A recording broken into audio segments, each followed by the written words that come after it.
ایک دفعہ سقراط اپنے شاگرد کے ساتھ سفر کر رہا تھا۔ شام ہونے کو آئی تھی۔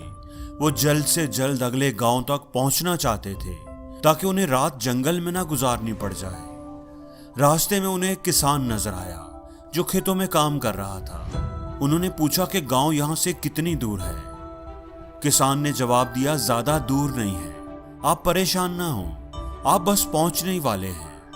زیادہ سے زیادہ 1 کلومیٹر کا سفر آپ کو اور کرنا ہے اور آپ پہنچ جائیں گے۔ سقراط اس کی بات سن کر مسکرایا تو کسان بھی مسکرا دیا۔ شاگرد کو اس مسکراہٹ کی وجہ سمجھ نہیں آئی۔ خیر دونوں چلنے لگے۔ ان کے چلنے میں اب تیزی آ گئی تھی کیونکہ وہ بس پہنچنے ہی والے تھے۔ انہوں نے اب 1 کلومیٹر کا سفر طے کر لیا تھا لیکن گاؤں کے آثار نظر نہیں آئے تھے۔ وہ دونوں اب بہت تھک گئے تھے۔ انہیں ایک بوڑھی عورت لکڑیاں اکٹھی کرتی ہوئی نظر آئی۔ شاگرد تیزی سے اس کی طرف گیا۔ ہم گاؤں کی طرف جا رہے ہیں، گاؤں ابھی اور کتنی دور ہے؟ شاگرد نے پوچھا۔ بوڑھی عورت نے ایک نظر ان کے تھکے ہوئے چہروں کی طرف دیکھا اور بولی، آپ تو بس پہنچنے ہی والے ہیں، بس تھوڑا سا سفر باقی ہے، 1 کلومیٹر سے زیادہ نہیں ہوگا، آپ بس چلتے رہیں۔ سقراط اس کی بات سن کر مسکرا دیا۔ بوڑھی عورت بھی سقراط کو دیکھ کر مسکرائی۔ شاگرد نے ان دونوں کی طرف دیکھا۔ آپ ہنس کیوں رہے ہیں؟ سقراط خاموش رہا۔ 1 کلومیٹر مزید چلنے کے بعد بھی گاؤں نہیں آیا تھا۔ شاگرد کے چہرے پر جنجلاہٹ نظر آ رہی تھی۔ انہوں نے ایک تیسرے آدمی سے پوچھا۔ اس نے بھی وہی جواب دیا جو پہلے 2 دے چکے تھے، آپ بس پہنچنے ہی والے ہیں، تھوڑا سا راستہ باقی رہ گیا ہے، صرف 1 کلومیٹر۔ لیکن 1 کلومیٹر چلنے کے بعد پھر وہی صورتحال تھی، گاؤں نہیں آیا تھا۔ شاگرد نے اپنا سامان نیچے پھینکا اور زمین پر بیٹھ گیا۔ میں اب نہیں چل سکتا، میں تھک گیا ہوں اور مجھے یہ بھی لگ رہا ہے کہ 1 کلومیٹر کا سفر کبھی ختم نہیں ہوگا۔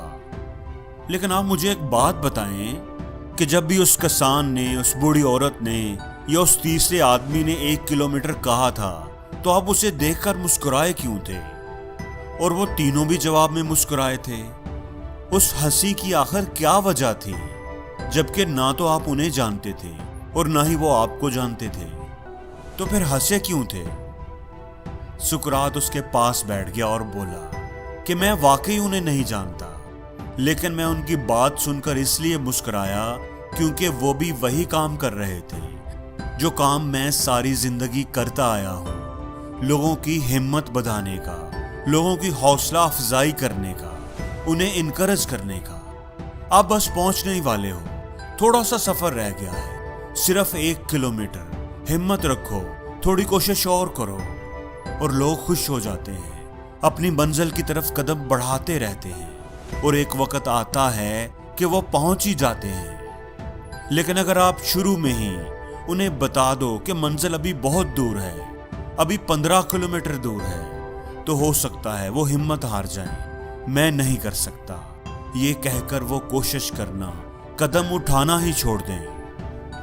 لیکن اگر آپ ان کی ہمت بڑھاتے رہیں گے، تھوڑا سا سفر رہ گیا ہے، بس ہم پہنچنے ہی والے ہیں، تھوڑی کوشش اور کرو، منزل اب قریب ہے، صرف 1 کلومیٹر اور، ایسے کہہ کر وہ 20 کلومیٹر کا بھی سفر طے کر لیں گے۔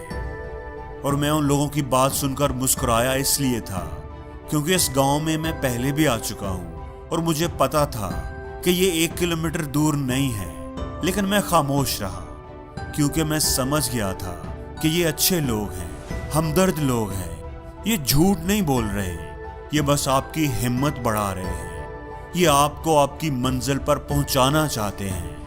پہلے کسان کی وجہ سے ہم نے 1 کلومیٹر کا فاصلہ طے کیا، بوڑھی عورت کی وجہ سے ہم نے 1 کلومیٹر اور کر لیا، بوڑھے آدمی نے ہم سے 1 کلومیٹر اور کروا دیا، بس ہمیں 2-3 لوگ اور چاہیے تھے اور ہم اپنی منزل پر پہنچ جاتے ہیں۔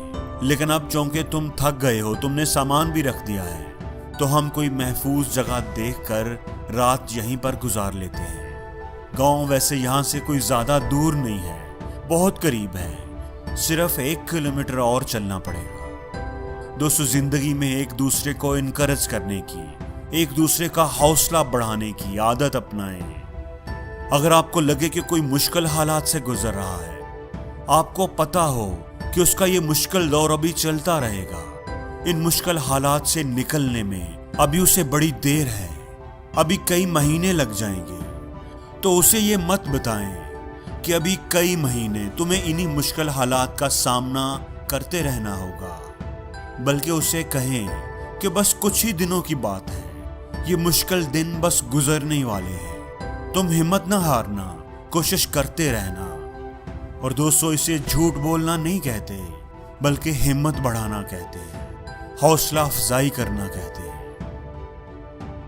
اور زندگی میں ہر روز کچھ نیا سیکھو، نیا سوچو، نیا کرو، لرن کرو۔